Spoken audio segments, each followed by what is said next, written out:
दोस्तों, आप सभी का स्वागत है अक्षय वशिष्ठ चैनल पर, जहाँ पर हम कोशिश करते हैं कि आपको कुछ ऐसे रियल पैरानॉर्मल एक्टिविटीज़ के बारे में बताएं जो आम इंसान हमसे शेयर करता है हमारे इंस्टाग्राम के थ्रू। मैं बहुत बहुत शुक्रिया चाहूँगा आप सभी लोगों का जो आप इंस्टाग्राम और यूट्यूब का हमारे सपोर्ट कर रहे हैं। आज की जो कहानी है, जो रियल इंसिडेंट है, वो हमें साक्षी ने शेयर किया है। साक्षी, जो कि दिल्ली की एक लड़की है रहने वाली, उन्होंने जो इंसिडेंट मुझे बताया वो बहुत ही अजीब था। मुझे कुछ टाइम के लिए तो सोचना पड़ेगा कि क्या आज इतनी इजीली कोई भी गोस्ट आइडेंटिटी किसी को भी इस तरीके से पोजेस कर सकती है। दोस्तों, आप भी सोचते होंगे कि नॉर्मल लाइफ में क्या जो ये हम मिथ सुनते हैं, क्या ये मिथ है या एक्चुअल में है कि एक लड़की को खुले बालों में नहीं रहना चाहिए, परफ्यूम लगा के उसे इंस्टेंटली घर से नहीं निकलना चाहिए, या फिर उसे ऐसे कपड़े नहीं पहनने चाहिए जो किसी को भी अट्रैक्ट करे, खास करके गोस्ट और स्पिरिट्स को। ये तीनों एक ऐसा कॉम्बिनेशन है जो शायद किसी को दूसरी वर्ल्ड से इनवाइट कर सकते हैं इस वर्ल्ड में। 3 कॉम्बिनेशन। एक फीमेल जब बहुत सुंदर कपड़े पहने, खुले बाल रख के, परफ्यूम लगा के जब वो बाहर निकले तो शायद उसे थोड़ा सतर्क रहना चाहिए। और आज इसी चीज़ से रिलेटेड मैं एक रियल इंसिडेंट आपके सामने लेके आ रहा हूँ। दोस्तों, साक्षी ने मुझे बताया कि उनके घर में उनकी एक छोटी बहन भी है और वही इस इंसिडेंट का शिकार बनी। साक्षी ने मुझे बताया कि जब उनका बेसिकली जो बैकग्राउंड था वो हरियाणा से था, और हरियाणा एक बहुत खुली जगह है जहाँ पर खेत, हरी हरियालियाँ, सब कुछ है।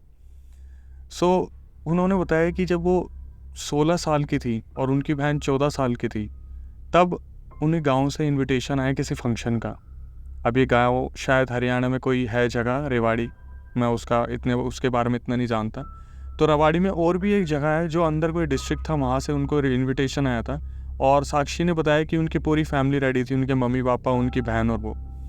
तो कहते कि उनकी जो छोटी बहन थी उनको शुरू से ही मेकअप और इन सब सजावट का बहुत ज़्यादा शौक था, परफ्यूम एंड ऑल का। इसको घर वाले बार बार टोकते भी थे कि ये सब नहीं करना, खास करके गांव वाले एरिया में। अब कहते जब साक्षी वहाँ पर पहुँची, उनकी बहन जो थी, उन्होंने उनसे जिद की कि मुझे यहाँ पर खेत देखने हैं, मुझे थोड़ा खुला एरिया देखना है। और घर में पहुँचते ही सबके पैर छूने के बाद साक्षी अपनी बहन को खेत की तरफ लेके गई, और वहाँ पर उन्होंने देखा कि बहुत ज़्यादा हरियाली है, जो कि आपको अक्सर दिल्ली या मुंबई में देखने को नहीं मिलेगी। अब कहते हैं वहाँ पे कुछ पीपल के पेड़ और बरगद के पेड़ भी थे, जहाँ से उनकी छोटी बहन निकली और एकदम से सहम के साइड में बैठ गई। अब दोस्तों, सुनने में ऐसा लगता है कि क्या ये मजाक है कि अगर ऐसा इंसिडेंट आपके साथ हो जाए कि आप किसी पेड़ के पास से निकल रहे हो और आप देखो आपकी छोटी बहन एकदम से शांत होकर साइड में बैठ गई है। और मैं सच बताऊं तो मेरी तो सुन के ही आत्मा दहल जाती है कि अगर मैं ऐसी चीज़ देख लूँ, खास करके जो हम शुरू से सुनते आ रहे कि पीपल के पेड़ और बरगद के पेड़ के पास तो ये सारी चीज़ें बंदी होती हैं। अब साक्षी ने मुझे बताया कि कैसे न कैसे वो अपनी बहन को कन्विंस करके घर पे लेके आई, जो कि बहुत उदास सी हो गई थी, बहुत नेगेटिव सी हो गई थी। जब वो घर पे आई तो उन्होंने किसी से बात नहीं की, नॉर्मली जैसे उन्होंने खाना वाना खाया, उनकी बहन ने भी थोड़ा सा खाना खाया और ज़्यादा किसी से बात नहीं की, और इवनिंग में वो वापस अपने दिल्ली घर में आ गए। अब उन्होंने बताया कि शाम को जब वो सो रही थी, रात को जब उन्होंने सोने के लिए अपना बेड लगाया, तो जो उनकी बहन थी उन्होंने बाल खोल रखे थे और बाल बिल्कुल गीले थे, और अगेन उतना ही परफ्यूम लगाया था जितना दिन में लगाया था। तो उनकी आपस में बहस भी हुई इस चीज़ को लेकर कि दिन में तो फंक्शन था, अब तुमने इस टाइम पे क्यों ये सब कुछ कर रखा है। तो साक्षी ने जो मुझे बताया दोस्तों, वो सुन के मेरे सही में रोंगटे खड़े हो गए थे। साक्षी ने मुझे बताया कि एकदम से उनकी जो बहन की टोन थी वो बिल्कुल चेंज हो गई, और उन्होंने बहुत गुस्से में बोला कि तू मेरी ज़िंदगी में इतना मतलब क्यों रखती है, मैं तेरे को जान से मार दूंगी अगर तूने दोबारा मुझसे इस बारे में कुछ बात की। दोस्तों, साक्षी उनकी बड़ी बहन थी, लेकिन साक्षी ने बताया कि उनकी हिम्मत नहीं हुई कुछ पूछने की, और वो चुपचाप बिल्कुल सहम कर लेट गई। अब वो दोनों एक अलग कमरे में रहते थे और उनके मम्मी पापा अलग कमरे में रहते थे। तो साक्षी ने बताया कि पूरी रात उन्होंने जो जो वहाँ पर चीज़ें देखी, शायद उन्होंने अपनी ज़िंदगी में सोची भी नहीं थी। साक्षी ने बताया कि रात को जब थोड़ा सा कंबल हटा के उन्होंने देखा तो उनकी बहन उन्हें ही घूर रही थी, जैसे उसे एग्जैक्टली पता था कि साक्षी उसे कब देखने वाली है। दोस्तों, जब मैं बता रहा हूँ तो भी मेरे रोंगटे खड़े हो रहे हैं। आप इमेजिन कीजिए, आप अपने भाई बहन के साथ सो रहे हैं, आपको पहले से ही शक है कि इसके ऊपर कोई पोजेशन है, कोई स्पिरिट का हमला हो चुका है, और अचानक से आप उसे देखने की कोशिश कर रहे हो और वो आँख आपकी ही आंखों में घूर रही हो, तो कैसा लगेगा। साक्षी ने कुछ भी नहीं कहा। साक्षी ने अपने जो कंबल था उसे अपने मुंह पर ढक लिया और सुबह होने का वेट किया। थोड़ी देर बाद साक्षी ने बताया अप्रॉक्सीमेटली 2:30 बजे उन्हें वॉशरूम जाना था। तो साक्षी ने जैसे ही कंबल उठाया, उनकी बहन उनके सामने खड़ी थी, जो दीवार की तरफ मुंह करके अपना सर पटक रही थी। साक्षी ने बताया कि उनकी उठने तक की हिम्मत नहीं हुई, उनके हाथ पैर पूरी तरीके से जाम हो गए। फिर भी साक्षी ने कैसे न कैसे हिम्मत करी, अपनी बहन की तरफ गई और अपनी बहन से बिना कुछ बोले गेट खोल के अपनी मम्मी पापा के रूम में चली गई।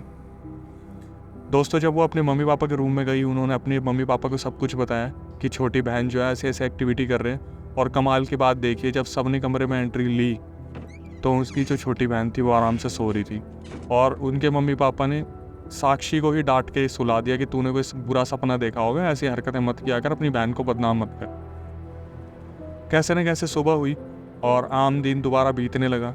साक्षी पूरे दिन अपनी छोटी बहन को बैठ के ऑब्जर्व कर रही थी। तो वो ये देख रही थी जैसे छोटी बहन को पता था कि साक्षी को पता है कि उसके अंदर क्या है, लेकिन माँ बाप को इस चीज़ को रियलाइज़ नहीं होने देने साक्षी ने जानबूझकर पूजा पाठ शुरू कर दिया, हनुमान चालीसा का पाठ शुरू किया। तब एक्चुअल में उनकी छोटी बहन के अंदर रूप देखने को मिला। कहते कि उनके पापा घर में नहीं थे और मम्मी और जो साक्षी थी वो छोटी बहन को संभाल ही नहीं पा रही थी, इतनी बुरी हालत हो गई थी। कहते जब उन्होंने पूजा पाठ शुरू किया तो जो साक्षी की छोटी बहन थी वो अजीब तरीके से पागलपन में चिल्लाना शुरू कर दिया कि मैं इसको ले जाऊंगी, मैं सबको जान से मार दूंगी, मैं मम्मी आपको भी जान से मार दूंगी, मेरा कोई नहीं है, मुझे बुरी तरीके से मारा जा रहा है, मेरे को ये आत्मा तड़पा रही है। किसी को कुछ समझ में आता उससे पहले साक्षी की जो मम्मी थी उन्होंने उनके फादर को कॉल किया कि आप घर में आइए, ऐसा ऐसा हो रहा है। उनके पापा को आने में 1.5 घंटा लगा। तब तक साक्षी की जो छोटी बहन थी उनके घर में उन्होंने सारे बर्तन इधर उधर गिरा दिए थे और मंदिर की तरफ भाग रही थी, पूरा मंदिर बिखेरने के लिए। वो तो कोई शक्ति थी जो शायद वहाँ तक उन्हें पहुँचने नहीं दे रही थी। साक्षी के पापा इस चीज़ को देख के बहुत बुरी तरीके से परेशान हो गए और एट द एंड उन्होंने एक तांत्रिक को बुलाया। अब दोस्तों, ये जो चीज़ मैं आपको बताने वाला हूँ, ये इस दुनिया की एक ऐसी चीज़ है जो शायद मैंने कभी नहीं सुनी। कहते हैं कि उस तांत्रिक ने 1 घंटे की पूजा की और एक नारियल बांध के दिया और कहा इस नारियल को शमशान के बाहर छोड़ के आ जाओ। उनके पापा उस नारियल को एक शमशान के बाहर छोड़ के आ गए, जो उनके सामने रखते ही फट गया। और जैसे वहाँ पे नारियल फटा, यहाँ पर साक्षी की जो छोटी बहन थी वो बिल्कुल ठीक हो गई। अब दोस्तों, वो अपने घर पे वापस आए, उन्होंने पर तांत्रिक को सारी बात बताई। तो तांत्रिक बोला मुझे पता था अगर कोई चीज़ होगी तो नारियल वहाँ जाती फट जाएगा।